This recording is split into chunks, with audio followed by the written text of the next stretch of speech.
iOS 27 has been out for a couple weeks now as a public beta, and with it comes some brand new features for us to test out.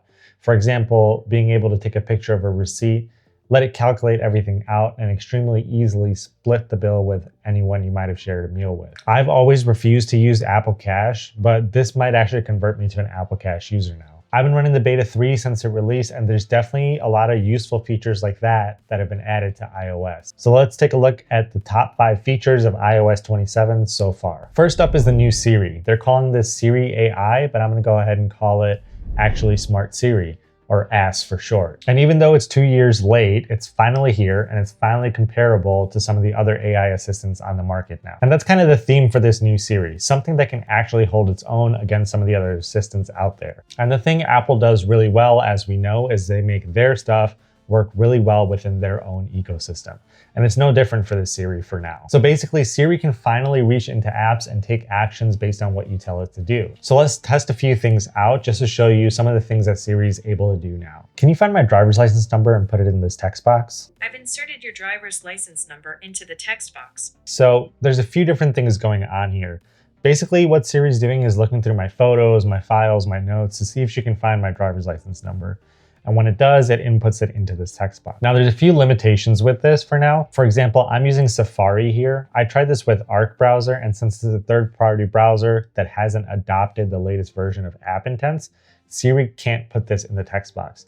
She'll find my driver's license number, but just tell me that here's your license number, but I can't put it in the text box for you. Whether that's an issue on Apple's side with Siri or Arc browser's side with adopting App Intents, I'm not entirely sure yet, but hopefully in the near future, this will be able to work across a wide variety of third-party apps as well. So let's try one more thing that's a little more taxing, calling back to that receipt moment earlier. So now what I'm gonna do is I'm gonna pull up a picture of a receipt that my friend has sent me for a meal he paid for me and my fiance. Can you take a look at this receipt and calculate out what I owe? We had 2 of the quesadillas, 2 of the fries, and the mango lassi as well. Including your portion of the tax, your total comes to $48.35. So again, a few different things going on here. I'm asking Siri to look at my screen, see what's on it, calculate out just what I had, and tell me how much I owe my friend. You can take this a step further as well and tell her in the same conversation, can you send that money to said person? And she'll go ahead and send that over as Apple Cash. So let's try one more thing slightly similar to that. One thing I do a lot is I'll find a post on Instagram that I want to save for later, put it in my notes on Apple Notes or Notion. That way I can reference it later when I'm actually looking through that stuff to come up with video ideas or look at ideas for my channel or anything else like that. So what I'm gonna do is find a post that I want to save for later. Can you take a look at my screen and save some quick notes on these posts by Jay Klaus? I've saved a new note titled J. Klaus Thread Notes with the key points from the posts on your screen. So again, what Siri's doing here is taking a look at what's on my screen, summarizing the notes that I want based on what Jay Klaus posted and saving them as a new note in Apple Notes for me to look at later. So the other thing to note here is that Siri's only looking at what's available on my actual screen. She's not able to scroll down and see everything that Jay posted in this thread. So if I want to save everything, I have to physically scroll down myself and ask her to redo it every time and add it to that note. And it will work, it just still feels a little bit tedious. It's not entirely there yet.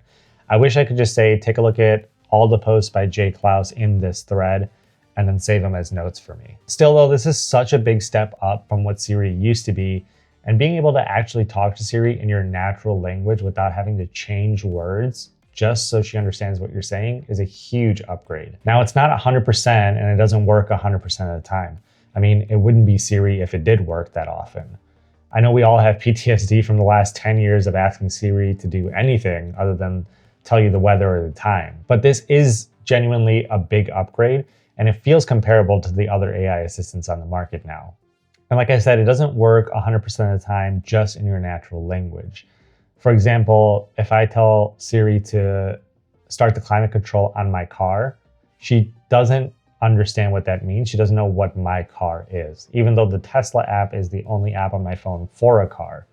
Now, this might not be entirely a Siri issue because, again, Tesla might not have adopted the latest version of App Intents and exposed that to the system for Siri to understand that this is a car app, this is where you need to go to start the climate control. But The hope is that in the near future, more third-party apps will start to adopt the latest version of app intents and expose things to the system for Siri to take action on. And what we've seen in the past is that when the new iPhones come out in September and the new version of iOS is officially launched on everyone's phones, that's when developers are a little more incentivized to have the latest and greatest features available for their apps. And again, this is just a beta still, but the fact that it's even working this well to begin with is a positive sign. And while we're talking about Siri, there's now a dedicated Siri app on the phone as well. This is where you can see your conversation history and also start like a text chat with Siri for her to answer questions for you. Also, there's even finer voice control now for how you want Siri to sound. So here you can change how fast Siri responds to you and also how expressive the voice is. Now, at the next stop sign, turn right. I'll give a recipe a go. Add 1 tablespoon of something to 3 ounces of add 1 tablespoon of something to 3 ounces. Otters have been known to hold hands while sleeping. Otters have been known to hold hands while sleeping. Otters have been known to hold hands while sleeping. So otters have been known to hold hands while So it's pretty cool that you have those fine controls now and you can change exactly how you want Siri to sound. And speaking of all this natural language talk, one of the most underutilized but most powerful apps on iPhones is the Shortcuts app. And it's underutilized for good reason because it is actually genuinely confusing to make a shortcut and make it work. But now with the new Shortcuts app, you can describe the shortcut you want in your natural language and it will work through everything and create that shortcut for you. So here's something else that I do really often. I turn on my filming focus mode on iPhone when I'm in the zone about like looking for ideas for videos or shots or angles or anything like that. And the thing I do really often is take a screenshot of what's on my screen and then add it to my filming inspo photo album. But let's see if we can set up a shortcut to help me out with that. When I'm in my filming focus mode and I take a screenshot, save that screenshot to my filming inspo photo album. So it's gonna work through it and let's see if this works.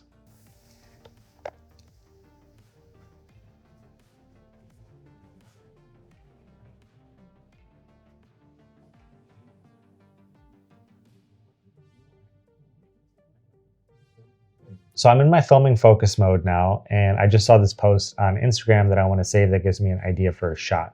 So let's go ahead and take a screenshot of this, and then we're going to see if it's saved automatically to that filming inspo photo album. So here's the album, and there it is, automatically saved. So Shortcuts, like I said, has been one of the most underutilized apps on iPhones, but there's just so much automation you can set up with it. And now that you can talk to it in your natural language, it's definitely worth trying things, even if you think it can't do something. Because worst case scenario, it just can't do it, but you'd be surprised at the automations you can create.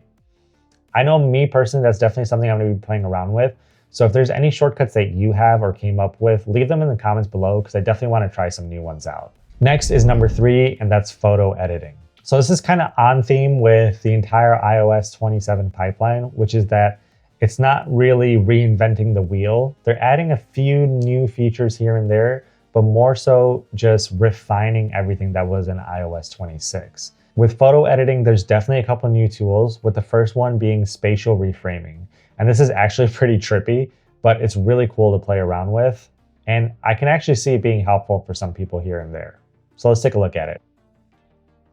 And then now you can go ahead and move it around a little bit and reframe it. So, I mean, it's actually kind of weird that it works this well. I can actually see it being pretty useful. And then if you go ahead and zoom in a little bit, you can actually change the angle even more. So it's definitely pretty cool, and you can try a lot of different things with that. It only lets you reframe it in any given direction so much, but you can trick it by screenshotting the photo, reframing it, screenshotting the photo, reframing it, and I'm sure you can get some pretty trippy results with it. But next up is a feature that I think might be a little more useful for most people, and that's the new extend feature. So with the new extend feature, you can extend any given photo in certain directions. So you go down here to tools, click extend, and then now what I want to do is use this photo as a wallpaper for my phone potentially. This is the chapel that I'm going to get married at, and I really like how it looks on the outside.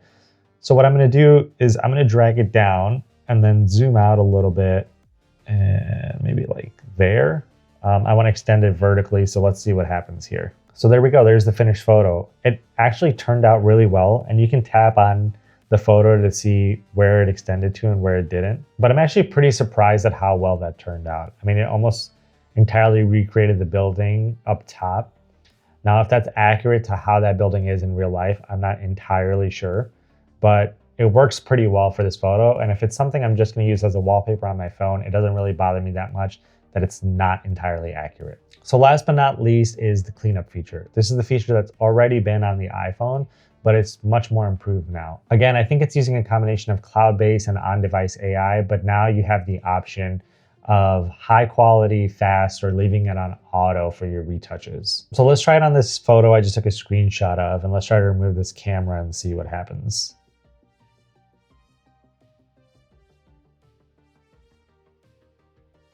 So there it is. I mean, that's actually like really impressive. The background, it matched the pattern of the tiles on the floor, the lines, everything, and then you can tap on it or hold, I believe, to see where the camera was. And I mean, that's actually pretty trippy. It works really well, actually. And this is one of those features that feels like it finally is on par with some of the other options out there.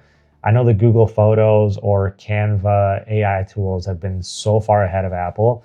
So now that it's finally on par, it's nice to have just like on device as well. Next up is basically how iOS feels and looks. And I'm gonna call this section the aesthetic section. And the theme still kind of follows here. So Apple didn't go and try and reinvent the wheel for the first time in a long time. They're just refining things that were in iOS 26. The app designs are slightly tweaked and the text is a little bit easier to read. I'm not exactly sure what it is, but it's definitely a welcome change. But the biggest new addition that I think a lot of people are going to be happy with is that there's now a slider for liquid glass. So you can choose how transparent or how opaque the liquid glass effect is on your phone. Now, personally, I didn't really mind liquid glass that much, but I know a lot of people did not like it. So now you can adjust and have it almost entirely opaque, or you can have it way more transparent if you're one of the 3 people in the world that loved liquid glass and wanted it to be even more transparent. And this encapsulates the whole story of iOS 27 right here. Last year, Apple released this flashy liquid glass, put a shimmer on your icons, and people said they didn't like it. So this year, they're refining it, giving you a slider, rolling back some of the things, making it easier to read, and removing that shimmer from the icons. It's the first version of iOS in a long time that feels like they're just toning things down and refining instead of trying to reinvent the wheel. And honestly, all the stuff that they are adjusting and fixing is really welcome, and I'm glad they're making these changes. And while we're on the topic of aesthetics and looks, the lock screen also has a new option that is actually really nice for some people. So now you can put your clock up in the little calendar bar up top. Me personally, I like it up top. I like to see more of my wallpaper. Overall, there's so many things here that just make me say finally every time I see something new about iOS 27. And that is the name for the next section, the finally section. And remember what I keep saying about them refining and refining. It's no different in this section. Actually, it's just doubled down even more. So finally, the Find My app has custom durations for sharing your location with someone. Previously, you would just have to have your location on or off. But now let's say you're going out for the night and you want to share it with your significant other, you can set a custom duration for how long you want to share your location. Also, I'm sure somewhere in there's a shortcuts automation you can set up about maybe like leaving home at a certain time and then it automatically shares your location. It's something maybe worth trying. I haven't really tried it yet. Finally, there's EQ settings for your AirPods. They're not the most in-depth, and honestly, this is something that should have been there in the first place, but you know what? It's finally here. So you can set custom EQ for your AirPods. I haven't played around with it too much, but I do need to start tweaking it a little bit and see what I like and don't like. But you know what? At the end of the day, I'm just glad it's actually there for me to have as an option. And finally, you can control your alarm volume separate from your ringtone volume. So now when you turn your ringtone all the way down, your alarm won't go off in silence at 6 a.m. in the morning and make you late for work. And finally, an iOS update is making your phone feel a little bit faster, not slower. Apple says up to 30% faster, and they actually tested this on the iPhone 11. So that shows you where their priorities were with this. You're gonna feel the speed difference even more on older phones than you would on a new phone like me being on the 17 Pro. And this is because they're bringing their advanced CPU scheduler all the way down to the iPhone 11 and everything in between. Basically what that does is it prioritizes task switching and app loading and reloading a little bit better. It also improves memory compression. So when you switch from one app to another, instead of just dumping the whole app and reloading it, what it's doing is taking a snapshot of where you were on that app and then loading it from there. I have definitely noticed a difference even on this phone. So if you're on an older phone, you're gonna see an even bigger difference. Overall, iOS 27 so far, even though it's just a beta, feels really refreshing. Not in like a totally new way, but more so that it's just really nice to see Apple refining things and adjusting things that people have been complaining about and people have been asking for a very long time. From something as huge as Siri AI, even though it's 2 years late, to something as simple as having a slider for liquid glass. So should you install the beta right away though? If your phone is your primary and only device, I would say maybe just hold off until the official release. But if you are going to install it, definitely make sure you manually back up your phone on iOS 26 before installing the beta. Because if you don't like it, the only way to revert is to restore from a backup. And definitely let me know in the comments, most importantly, what shortcuts are you using or looking forward to trying out? And then also, what features are you looking forward to testing out or hoping for in iOS 27?